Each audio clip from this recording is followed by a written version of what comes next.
Hello बच्चों, welcome to physics वाला। आज हम लोग इलेक्ट्रोस्टैटिक की डीपीपी नंबर 11 का डिस्कशन करने वाले हैं। स्टार्ट करते हैं अपने पहले सवाल से। हमारा फर्स्ट क्वेश्चन कह रहा है the capacitance C of a capacitor is. बेटा, अगर हम कैपेसिटर की बात करें तो हमारा जो चार्ज होता है Q, that is directly proportional to potential difference. Directly proportional का साइन हटाते हैं तो Q इक्वल्स टू आ जाता है C इंटू वी के बराबर। क्लियर है कि नहीं है? और इसी C को हम लोग क्या बोलते हैं? कैपेसिटेंस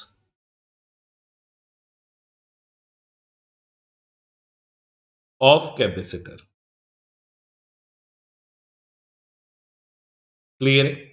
और बेटा, ये जो कैपेसिटेंस होता है ये Q या V पे डिपेंड नहीं करता, ये उन दोनों से इंडिपेंडेंट रहता है। जैसे फॉर एग्जांपल आप लोगों ने रेजिस्टर पढ़ा होगा या रेजिस्टेंस पढ़ा होगा, तो क्या रेजिस्टेंस हमारा करंट या पोटेंशियल पे डिपेंड करता है? V equals to I R बोलते हो ना, जैसे V equals to I into R. Clear है? तो अब जैसा बेटा ये रेजिस्टेंस आपने पढ़ा होगा कि ये जिस तरीके से इंडिपेंडेंट रहता है,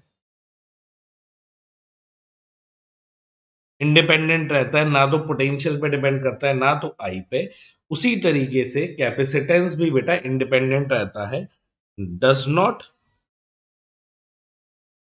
डिपेंड अपॉन पोटेंशियल और चार्ज।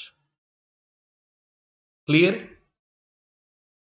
तो कौन सा ऑप्शन करेक्ट हो जाएगा? First, independent of charge and potential. Clear? Dependent on charge and potential, ये तो फिर गलत ही हो जाएगा। Independent of the geometry and configuration, बेटा यहां इंडिपेंडेंट नहीं आएगा, डिपेंडेंट आएगा। जैसा कि आप आगे पढ़ोगे अलग अलग टाइप के कैपेसिटर आएंगे। पैरेलल प्लेट कैपेसिटर आएगा, स्फेरिकल प्लेट कैपेसिटर आएगा, सिलेंड्रिकल कैपेसिटर आएगा। ठीक है? तो वहां पे आप देखोगे कि वो ज्योमेट्री पे डिपेंड करेगा। क्लियर है? तो हमारा जैसे अगर मैं पैरेलल प्लेट का लिखूं, पैरेलल प्लेट कैपेसिटर का लिखूं,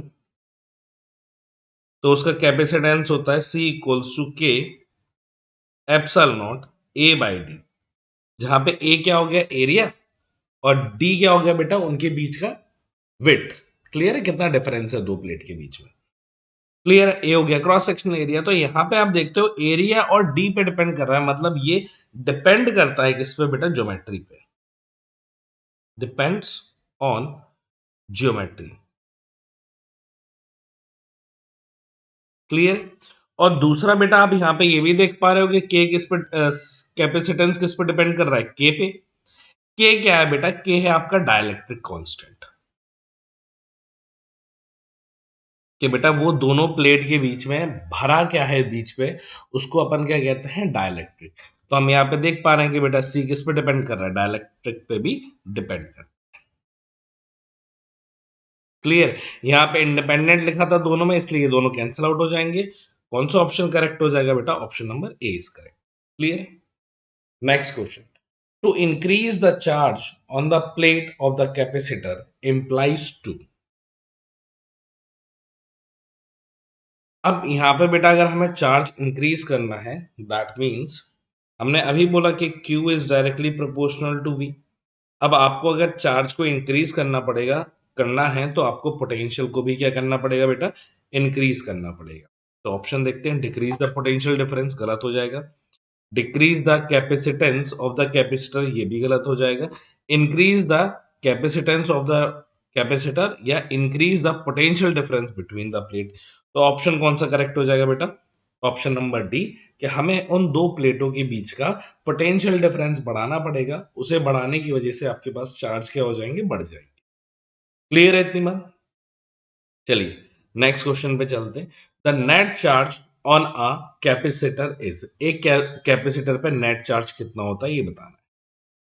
बेटा नेट चार्ज जो एक कैपेसिटर पे रहता है दैट इज ऑलवेज जीरो। क्यों? क्योंकि आपका मान लो ये कैपेसिटर है, ठीक है, तो इस पे बेटा प्लस क्यू चार्ज रहता है और इस पे माइनस क्यू चार्ज रहता है। तो नेट चार्ज इस कैपेसिटर सी के अगर आप अंदर देखोगे that will be zero. Equal and opposite charge रहते हैं प्लेट्स पे। Clear? Next question. The earth has a volume v and surface area a, then its capacitance would be।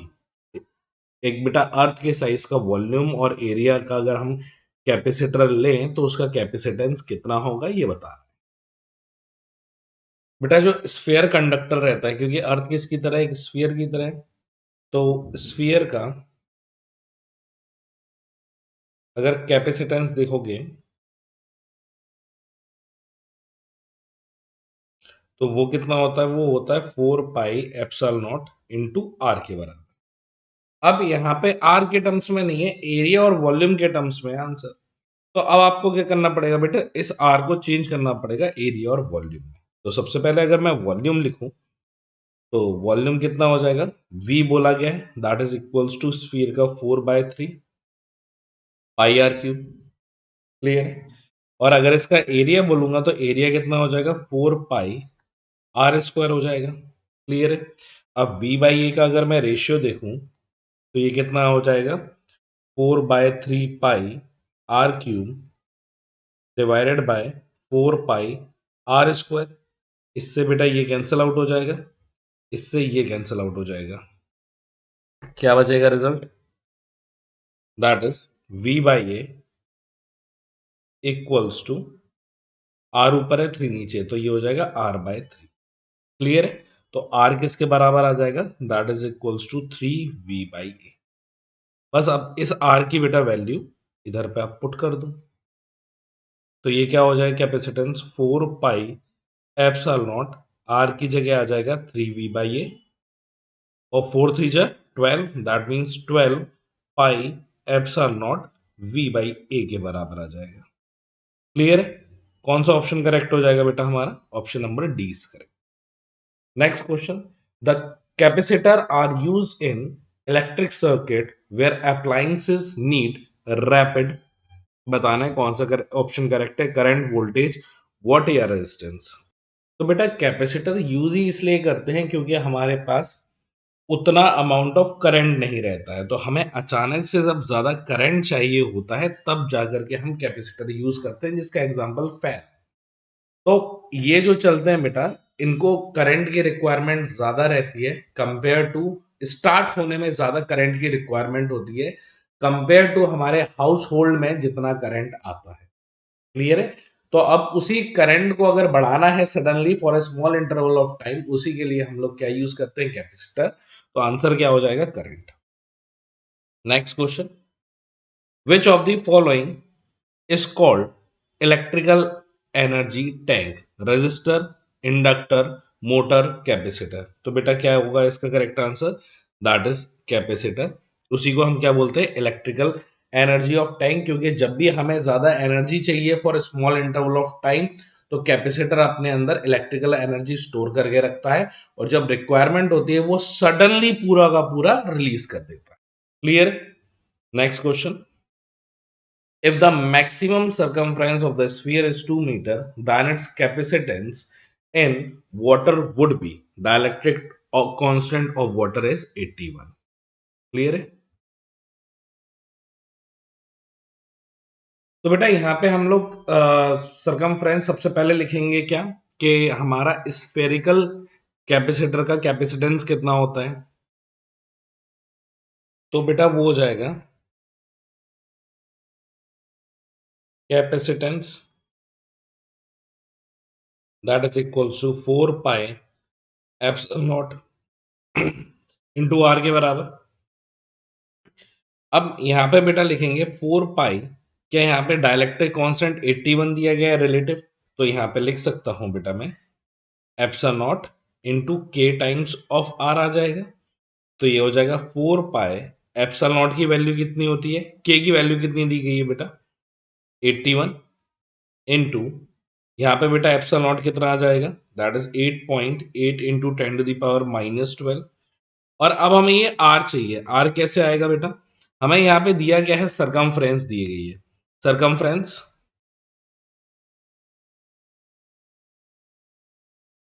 क्या फॉर्मूला क्या होता है, दैट इज 2 पाई आर, और ये दी कितनी है 2, तो 2 इक्वल्स टू 2 पाई आर, 2 से 2 कैंसिल आउट हो गया, आर की वैल्यू कितनी आ जाएगी 1/पाई।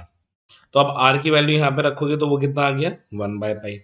पाई से बेटा ये पाई कैंसिल आउट हो गया, इसका मल्टीप्लाई करोगे तो ये आएगा 2851 पिको फैराड।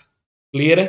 तो इसको लगभग सिमिलर बेटा आप मान सकते हो, ऑप्शन से अगर मैच करें तो similarly equals to 2865 pico farad के बराबर।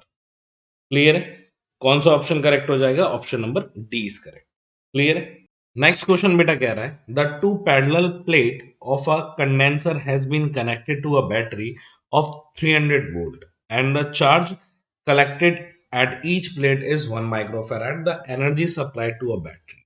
ठीक है, सबसे पहले बेटा अगर मैं इसका पोटेंशियल बोलूं तो पोटेंशियल कितना दिया हुआ है, दैट इज 300 वोल्ट। ठीक है, चार्ज क्यू कितना दिया है 1 माइक्रोफैराड, तो Q equals to C into V हमारा फॉर्मूला होता है, तो बेटा C निकालेंगे तो वो हो जाएगा Q बाय V। क्लियर? तो C इक्वल्स टू Q कितना है 1 इंटू 10⁻⁻6, और पोटेंशियल कितना दिया गया है 300। बेटा 2 जीरो और ऊपर भेज दो तो ये हो जाएगा 10⁻⁻8/3। ये किस में आ गया, फैराड में आ गया। अब हमें बोला गया ये कैसे कनेक्टेड है, पैरेलल प्लेट दिया गया है। अब यहाँ पे बेटा दी क्या गया है, दो पैरेलल प्लेट दी गई है, तो उनका इक्विवेलेंट कैपेसिटेंस देखूंगा तो C equivalent that is equals to C1 plus C2। अगर दोनों सेम है तो ये कितना हो जाएगा 2C हो जाएगा, तो हो जाएगा 2 इंटू सी की वैल्यू कितनी है बेटा 10⁻⁻8 डिवाइडेड बाय 3। ये क्या आ गया C इक्विवेलेंट। अब एनर्जी लिखेंगे तो U equals to half CV square होता है, और यहाँ पे C की जगह लिख लो आप C equivalent, C equivalent into V square होगा, तो 1/2 इंटू सी इक्विवेलेंट कितना है 2/3 इंटू 10⁻⁻8, और वी कितना हो जाएगा बेटा आपका, दैट इज 300 इंटू 300। क्लियर है? 2 से ये 2 कैंसिल आउट हो गया, 3 से बेटा ये चला जाएगा 100 टाइम्स। क्लियर है? और ये 2 जीरो से ये हो जाएगा 10⁻6, और 2 जीरो से हो जाएगा 10⁻4, तो आपका आंसर जो आएगा that is 3 into 10⁻⁻4 joule. Clear? तो कौन सा ऑप्शन करेक्ट हो जाएगा हमारा, option number B is correct. Clear है बच्चों? चलिए next question, when a capacitor of value 200 microfarad charged to 200 volt is discharged separately through a resistance of 2 ohm and 8 ohm, then heat produced in joule will be। Heat बताना है बेटा कितनी produce होगी।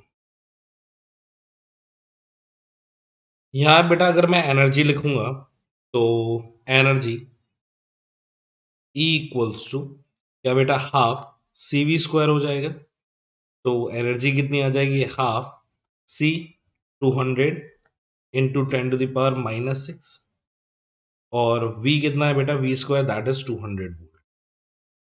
ठीक है, इसको बेटा फुल सॉल्व करेंगे तो हमारे पास एनर्जी कितनी आ जाएगी 4 जूल आ जाएगी, energy stored in capacitor. Clear है?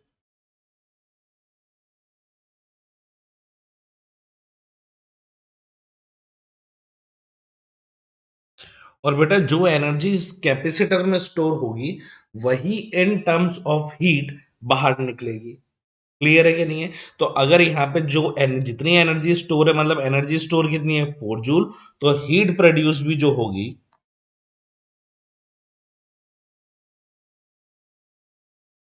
वो भी कितनी होगी 4 जूल ही होगी, क्योंकि एनर्जी क्या करेगी बेटा जितनी स्टोर्ड है वो पूरी की पूरी इन टर्म्स ऑफ हीट निकल जाएगी। तो कौन सा ऑप्शन करेक्ट हो जाएगा, option number D 4 and 4। Next, the potential to which a conductor is raised depends upon. बेटा कितना पोटेंशियल हम इंक्रीज कर सकते हैं वो किस पे डिपेंड करता है, the amount of charge, the geometry and size of the conductor, both A and B, या नन ऑफ दीज। बेटा पोटेंशियल का अगर मैं फॉर्मूला देखूं तो V equals to Q by C, और Q अपॉन C को क्या लिख सकता हूं बेटा A epsilon not by D. तो यहाँ पे देख सकता हूँ कि बेटा पोटेंशियल मेरा चार्ज पे भी डिपेंड कर रहा है और उसके एरिया और ज्योमेट्री पे भी डिपेंड कर रहा है। क्लियर? तो कौन सा ऑप्शन करेक्ट हो जाएगा? Amount of charge, geometry and size भी, that means option number C is correct, both A and B. Thank you so much बच्चों, मैं उम्मीद करता हूं आपको ये डिस्कशन समझ में आया होगा। बाकी हम लोग अपनी नेक्स्ट डीपीपी के डिस्कशन में मिलते हैं। Thank you so much.